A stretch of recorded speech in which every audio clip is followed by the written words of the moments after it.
Je vous ai fait travailler, je vous ai demandé des idées neuves pour tenter de débloquer le pays. Je ne doute pas que vous êtes du côté de ceux qui veulent débloquer par rapport à ceux qui veulent bloquer. Alors, je commence avec Jean-Marc. Jean-Marc, qu'est-ce qu'il faut faire pour débloquer le pays ? Écoutez, s'il y a un mot qui résume évidemment ce que je pense, c'est privatisation. Alors concrètement, ça veut dire quoi ? Je vais proposer comme privatisation, comme réorganisation, la première chose qui me vient à l'esprit, c'est effectivement de regarder ce que détient encore l'État et est-ce que c'est vendable ? Oui.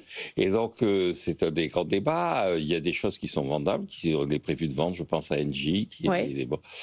Mais je voudrais revenir à une idée qui était une idée qui avait été émise à l'époque où Pierre Bérégovoy était Premier ministre. Nous sommes dans les années 90, où on parlait de la réforme des retraites. Et il avait dit, pour initier un fonds de pension, un fonds de capitalisation, il faut confier le capital des entreprises publiques à la sécurité sociale et faire de ce bloc d'entreprises publiques le début des détentions en termes de capitalisation de la sécurité sociale. Donc la première mesure que je prendrai, c'est de créer un fonds de pension à qui on confierait la gestion des entreprises publiques avec comme objet soit de les vendre, soit de les restructurer, en fait, avec une alimentation de ce fonds par de la CSG. Ça, c'est votre première idée ? C'est ma première idée. Alors, je passe à Jean-Pierre Petit. Qu'est-ce qu'on fait pour débloquer le pays ? Alors moi, je vais mentionner un certain nombre de choses.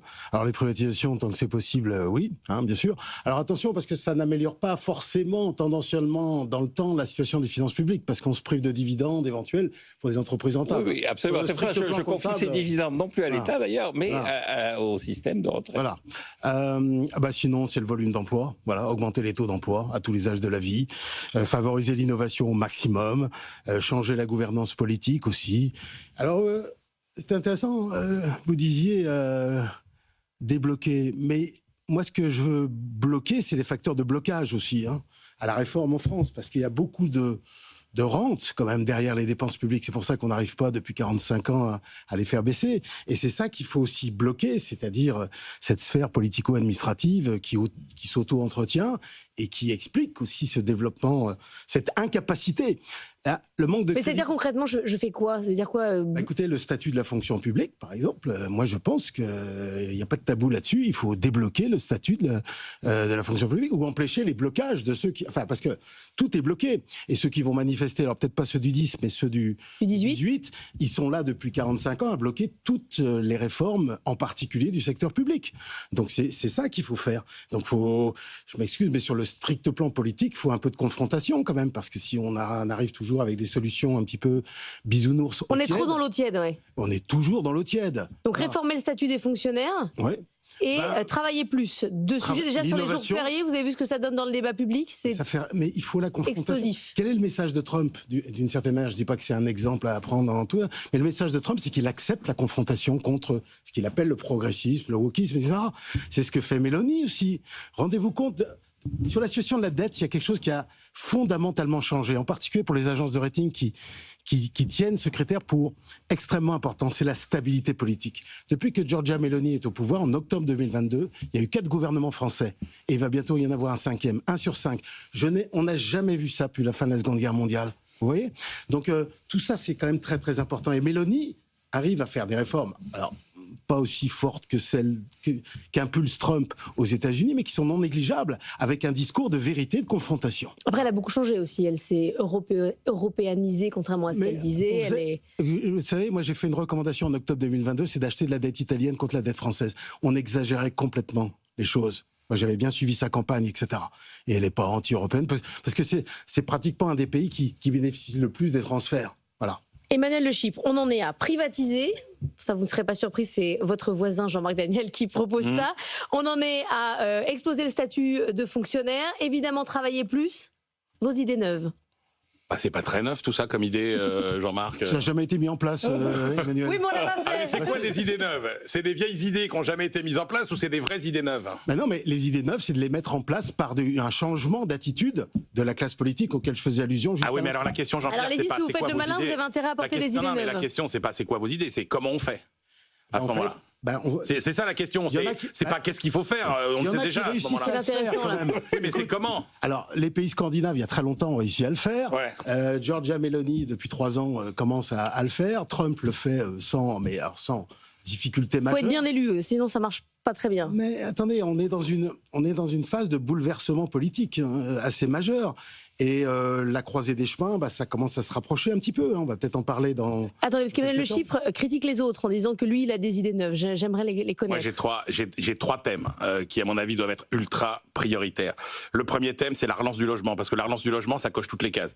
Vous faites des emplois, vous faites de la croissance, vous desserrez la contrainte sur le pouvoir d'achat et ça vous apaise. Parce que une des raisons pour lesquelles le climat social est aussi tendu, c'est que la part prise par le logement dans le budget est déraisonnable, etc. Donc moi, je vous propose des droits à construire transférables, je vous propose l'échange de permis de construire contre les services publics, un compte logement jeune, etc., etc. Relance du logement. Deuxième point, très important. Il fait vite. Mais non, mais je vous fais après, vous faites ce que vous voulez, je vous rentrerai dans les détails. Parce que nous, on a fait un. Ils ont fait un. Après, moi, je pense que sur les économies de dépenses, déjà, on s'attaquerait au gaspillage qui sont, alors pour le coup, clairement documentés. Et là, je suis d'accord, c'est les choses. Mais par exemple, prenez l'apprentissage, au moins 5 milliards à gratter, prenez les gaspillages de médicaments, 5 milliards à gratter, etc. Et puis alors moi, le troisième point, honnêtement, je pense que c'est un choc considérable sur tout ce qui est fiscalité du patrimoine, transmission, etc. Il faut absolument organiser un transfert massif de patrimoine des plus âgés vers les plus jeunes. Et là, il y a plein de possibilités. Moi, j'aime bien ce que propose l'OCDE, qui consiste à dire notamment fiscalité sur ce que vous touchez réellement et avec des franchises énormes si on vous transmet, par exemple, quand vous avez moins de 35, si vous recevez quand vous avez moins de 35 ans. S'attaquer à la fiscalité du patrimoine, vous êtes pour, non, Jean-Marc? Il faut que ça circule. Je suis pour, mais je pense que c'est pas la priorité en termes fiscal. Pour moi, la priorité en termes fiscal, c'est de supprimer les impôts de production sur les entreprises et de financer ça par une taxe carbone. Je crois que le véritable enjeu, qui est un enjeu dont on ne parle plus et dont on a beaucoup parlé à certains moments, mais dont on ne parle plus, c'est encore une fois la transition écologique. Je rappelle quand même cet été, je ne vais pas parler de mon cas personnel, mais se promener dans Bordeaux cet été, c'était devenu difficile. Trop de voitures. Il y avait surtout trop chaud. Ah oui, non mais d'accord. C'est trop chaud. Et donc, il va falloir réagir. Jean-Marc, juste politiquement, juste un truc, un point marrant un point intéressant du baromètre. Vous savez, tous les ans, le Cofidis baromètre sur le pouvoir d'achat, c'est les préoccupations des Français. En 2019, la première préoccupation des Français, c'était l'environnement. Aujourd'hui, c'est la 5e. C'est quoi la première aujourd'hui? La première, il y en a 3. Alors, c'était le pouvoir d'achat pendant 2-3 ans de façon massive. Et là, avec le ralentissement des prix, c'est moins. Il y a 3 préoccupations à égalité. C'est pouvoir d'achat, santé et insécurité. Non, mais Jean-Pierre. Ça, c'est pas grave parce que raisonnement gaulliste, il faut faire la politique de la France, pas des Français. Parce que si on commence par les priorités des Français telles qu'elles... C'est vrai. D'accord. Parce que telles qu'elles résultent des sondages, on a tout faux. Enfin, aujourd'hui, ils font que ça. Juste un point, cher Emmanuel, j'adore Emmanuel Le Chypre, je suis un grand fan, mais ce que tu as évoqué, je suis désolé, j'ai déjà lu. Donc on est pas très nouveau. Voilà, pas si nouveau que ça. Sur le logement, je suis d'accord, sauf que c'est pas un problème de finance. On parlait de la réforme des finances publiques, la soutenabilité de la dette. C'est pas et puis en plus, il y a certaines aides qui sont en aide fiscale pas si évidentes que ça. Il s'agit pas d'augmenter les prix artificiellement aussi, tu vois. Dans certaines mais mesures. justement, voilà. Si tu as plus de construction, tu as moins de... sur la construction, je suis d'accord. Tu allèges la pression sur les prix. La question, c'est l'investissement local. Comme tu le dis si bien, il faut gouverner pour la France, pas pour les Français. La question, c'est est-ce que tu es prêt? Parce que là, la politique, ça compte. Est-ce que tu es prêt à satisfaire, à mécontenter, 58% de propriétaires qui vont voir le prix de leurs biens baisser? Non, mais si je suis prêt, enfin du point de vue d'un observateur, je suis pas responsable politique, je suis prêt à supporter ça parce que de toute façon, il va falloir un ajustement difficile et assez long, à mon avis. Le plus neuf dans ce que j'entends, c'est quand même la fiscalité sur le patrimoine, les transmissions, les successions. Il faut tout revoir. Oui, il y a plein de choses à voir. Je suis d'accord sur la taxation carbone.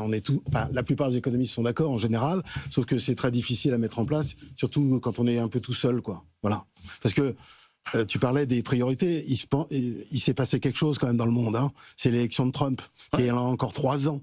Et peut-être à qui son successeur sera James David Vance. Quand tu lis les textes de James David Vance, c'est très impressionnant parce que c'est beaucoup plus étoffé que ce que raconte Trump. C'est plus violent aussi. C'est puissant. Et c'est assez puissant sur le plan politique. Une idée Ça, c'est un neuve. sujet. Ah non, mais On en a peut-être- Troisième idée neuve, Jean-Pierre Petit. Ah ben, j'avais mentionné l'innovation, parce que là, Ah oui. non mais le vrai passif de la France, c'est quoi le passif on parle de la dette. Bon, c'est passif financier de l'État, enfin des collectivités publiques. Mais le vrai passif, c'est l'obsolescence du capital technique, le fait qu'on n'investit plus, le degré de robotisation qui est extrêmement faible. Enfin, on est très en retard dans la transition numérique. C'est la dégradation du capital humain, le système éducatif, les jeunes déscolarisés, voilà, les chômeurs totalement déqualifiés. C'est ça là, et la dégradation. Enfin, l'autre passif, c'est l'effondrement de l'efficience administrative et institutionnelle. C'est ça, et la déficience de la gouvernance. Plus personne. Mais vous, président, vous allez chercher l'argent où, du coup? Parce que pour financer tout ça, il va falloir des sous. Donc c'est quoi? Ah non, ça passe par tout ce... Enfin, en gros, oui, pour l'innovation technologique et pour l'emploi, pour le capital humain, oui, mais pour l'efficience administrative et institutionnelle, non, ça passe par des économies de dépenses drastiques. Tiens, pour le coup, moi j'ai une proposition. Alors pour le coup de méthode, pas de fond, parce qu'effectivement, la réalité c'est que c'est très compliqué de chercher des idées géniales que personne n'a eues, parce que la réalité c'est qu'on les a déjà toutes tuées. Plus on le fait pas. Et ben, proposez ce qui s'est fait dans certains pays, par exemple. Vous dites à chaque ministère, vous me proposez les 5% de dépenses absolument indispensables et les 5% de dépenses auxquelles vous tenez le moins. On fait la liste et on supprime systématiquement les 5% de dépenses qui sont en queue de liste. Voilà. Après, il y a d'autres mesures aussi qui sont légitimes, hein, je veux dire, qui sont présentées, mais avec toujours trop de concessions et avec trop de retard. L'augmentation de l'âge de la retraite, moi je suis pas contre, hein, c'est normal. Voilà, c'est. Ah ben voilà une idée neuve, Jean-Pierre. Non, mais elle n'est pas suffisamment mise en place. Parce que vous savez, la dernière réforme des retraites, il y a eu tellement de concessions qu'en fait, on savait quand elle a été votée qu'il faudrait en mettre en place une autre avant les 2030. De toute façon, indépendamment de la situation politique actuelle. Donc ça, c'est pas neuf, mais tous les autres pays qui ont réussi à maîtriser à peu près les dépenses publiques dans ce segment-là, ils l'ont fait. Bon, voilà. Moi, ce qui me frappe dans les propositions des deux autres participants, c'est qu'ils ne pensent qu'à l'État. Les dépenses publiques, moi je veux le sortir, l'État. Enfin, il n'y a pas eu de crise du logement tant qu'il n'y avait pas de ministre du logement. C'est à partir du moment où il y a eu un ministre du logement qu'on s'est posé des problèmes de logement. Je pense qu'au 19e siècle, il n'y avait pas de problème de logement. Les gens étaient mal logés, mais il y avait une dynamique. Ah ben oui, ça, ils n'avaient pas d'électricité, ils n'avaient pas le téléphone. Hein, ça permet quand même d'interdire un certain nombre de logements insalubres, par exemple. Oui, absolument. Mais avoir une espèce de politique de relance, de même aller voir comment on a... Non, je pense que le véritable enjeu, c'est... pas l'État, c'est la société. C'est moins l'État. Je suis d'accord. Et donc, privatisation, donc effectivement, rendre aux entreprises et faire en sorte que la fiscalité soit une fiscalité comportementale.